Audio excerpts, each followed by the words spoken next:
Assalamualaikum warahmatullahi wabarakatuh. Teman-teman sekalian dimuliakan Allah Subhanahu wa taala.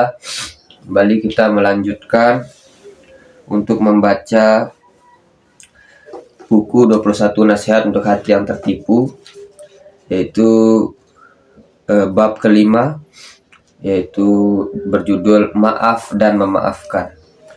Alhamdulillah, Allahumma sholli ala sayyidina Muhammad wa ala ali sayyidina Muhammad. Bismillahirrahmanirrahim. Hidup ini merupakan perjalanan yang fana dan penuh dengan lika-liku dalam menempuhnya. Ia adalah jembatan menuju akhirat. Dunia itu balaghun ilal akhirah, jembatan menuju akhirat. Ia adalah sebuah tempat singgah, perlu digarisbawahi, tempat singgah. Singgah itu artinya datang, diam, sebentar, pergi. Setelah hujan reda, pergi.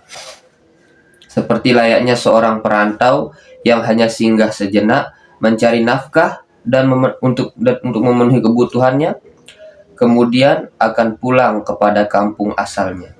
Kampung kita ialah akhirat. Maka sangat aneh orang tidak merindukan kampung halamannya itu. Tapi sangat celaka juga kalau pulang kampung tidak bawa bekal, maka hidup pakai apa di kampung seperti itu. Maka persiapkanlah untuk pulang kampung. Rumah sejati yang kita bangun melalui amal di dunia hari ini, itulah yang sesungguhnya. Jika kita menghambakan diri kepada Allah dengan menjalankan segala perintahnya, menjauhi segala larangannya, maka indahlah tempat kembali kita. Begitupun juga sebaliknya, jika pondasi kita hari ini adalah hal yang menyimpang dari ketetapan Allah, maka bisa saja itu akan menyeret kita semua ke dalam tempat yang menyengsarakan, yaitu neraka. Kecuali hamba-hamba Allah yang Allah pilih dan Allah rahmati. Maka dari sini pahamilah betapa besarnya kasih sayang Allah kepada hambanya. Seburuk-buruknya Fir'aun, Allah kirimkan Nabi Musa dan Nabi Harun. Fir'aun itu ngaku Tuhan. Dikirimkan dua nabi. Engkau tidak pernah ngaku Tuhan. Dosamu tidak sebesar Fir'aun yang bunuh anak-anak. Maka daripada itu jangan pernah putus asa dan menganggap Allah tidak akan mengampuni dosamu dan Allah tidak menyayangimu. Jangan menganggap seperti itu. Ketahuilah, jika pada manusia apabila kita berbuat salah kepadanya, ia membenci kita dan lupa semua kebaikan kita dengan satu kesalahan yang kita perbuat.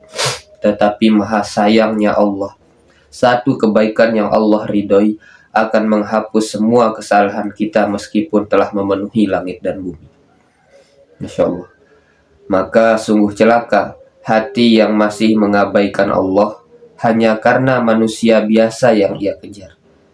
Kita tidak akan pernah bisa membuat seluruh manusia itu ridho kepada kita. Maka kata Imam Syafi'i, Muhammad bin Idris Asy-Syafi'i, man dhanna annahu yuslimu min kalamin nas, siapa yang merasa dirinya selamat dari ucapan manusia, fahuwa majnunun, maka dia sudah gila. Kenapa? Anillahi salisu salasah, Allah saja difitnah trinitas, tiga dalam satu, satu dalam tiga. An Muhammadin sallallahu alaihi wasallam sahirun wa majnunun, Nabi Muhammad saja difitnah penyihir dan orang gila. Faman zannuka biman huwa dunahuma, maka apa yang membuat engkau merasa engkau lebih baik daripada Allah dan Rasulullah sehingga engkau tidak layak dibicarakan oleh orang lain. Kurang lebih seperti itu yang dikatakan oleh Imam Syafi'i. Yang penting bukan kita yang menyakiti hati orang lain dengan lisan kita ataupun perbuatan kita. Jika sempat ada ketidaksengajaan yang pernah dilakukan, maka sempatkanlah untuk meminta maaf pada setiap kesempatan. Meminta maaf dan memberi maaf adalah terapi yang menenangkan hati kita. Jadi betapa banyak orang yang naik darahnya, kolesterolnya, kenapa? Menyimpan dendam di hatinya. Maka memaafkan, meminta maaf itu terapi yang membuat manusia itu tenang. Karena yang menenangkan itu tidak punya musuh. Dan salah satu cara mengurangi musuh, Ketika kita salah, meminta maaf. Ketika orang hilaf, maafkan dia. Ya mungkin kecuali kalau ranah hukum, kita boleh mengadilinya, tapi engkau maafkan itu jauh lebih baik. Maka manusia terbaik Nabi Muhammad SAW pada 5 hari terakhir menjelang wafatnya, beliau naik ke atas mimbar, bertanya kepada sahabat-sahabatnya. Nabi Muhammad SAW naik ke atas mimbar. Siapa yang pernah aku cambuk pundaknya tidak sengaja ketika mencambuk unta atau keledai waktu itu? Ini pundakku, kata Nabi Muhammad. Falyastakit minhu, silahkan dibalas. Nabi bilang seperti itu. Siapa yang pernah aku sakiti hatinya dengan lisanku? Ini harga diriku, silahkan dibalas, kata Nabi Muhammad. Siapa yang pernah aku pinjam uangnya dan aku lupa membayarnya, silahkan ditagih. Seorang nabi yang dijamin masuk surga, mahsum, dijaga dari kesalahan, disucikan, dibersihkan. Demikian ucapan beliau. Lantas apa yang membuat kita merasa enggan meminta maaf? Seolah-olah kita tidak butuh ampunan Allah kah? Karena orang yang tidak minta maaf di dunia akan ia cari orang itu di akhirat untuk meminta maaf. Di tengah sekian triliun manusia dari zaman Nabi Adam sampai zaman Adam Smith itu berkumpul semuanya, seluruh manusia sampai akhir zaman. Di mana kita akan cari? Sedangkan mencari teman kita di sekolah yang jumlahnya hanya 1000-2000 saja kita susah. Di mana dia? Di kantin. Di mana dia? Di musola. Ternyata diam di kelas, kan seperti itu. Apalagi yang di akhirat.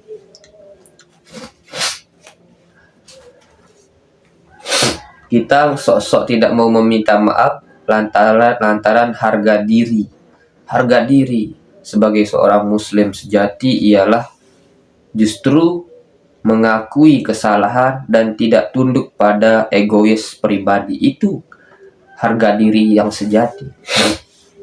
Minta maaflah pada setiap kesempatan, sebelum kesempatan itu hilang dan akan mempersulit urusan kita ketika menghadap Allah.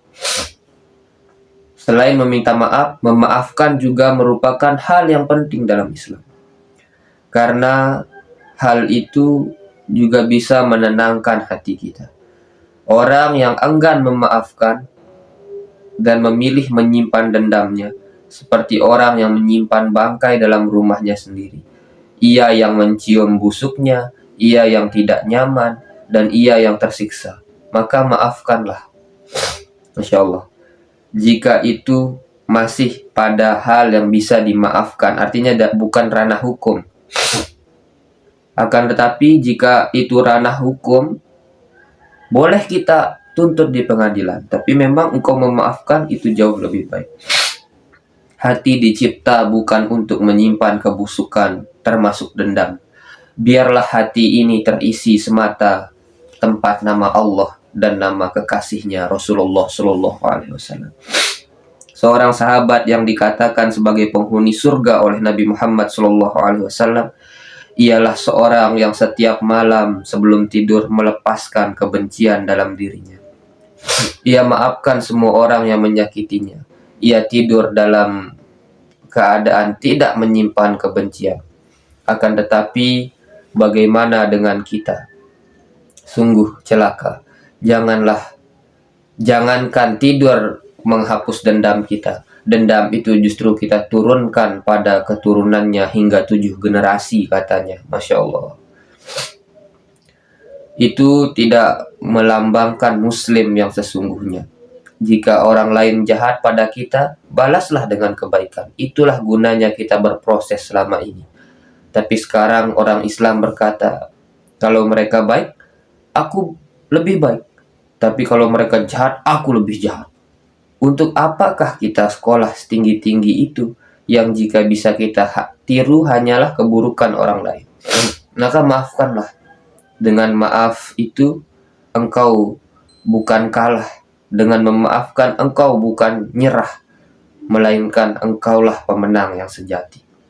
Hadis yang disabdakan oleh Rasulullah, tidaklah dua orang Islam bertemu, kemudian ia bersalaman, kecuali Allah mengampuninya sebelum mereka berdua berpisah. Hadis riwayat Abu Daud. Barangkali itu yang bisa disampaikan. Mohon maaf, masih dalam keadaan pilek, jadi agak sedikit terganggu. Semoga kajian ini bermanfaat dan membuat kita sadar untuk saling memaafkan, tidak menyimpan dendam. Kalaupun memang harus ditindak, tindaklah pada yang layak menindak atau menghukumi. Jangan main hakim sendiri. Tapi engkau maafkan, kata Al-Quran, kata Allah dalam Al-Quran, jauh lebih baik. Terima kasih atas segala perhatian. Mohon maaf atas segala kekurangan. Assalamualaikum warahmatullahi wabarakatuh.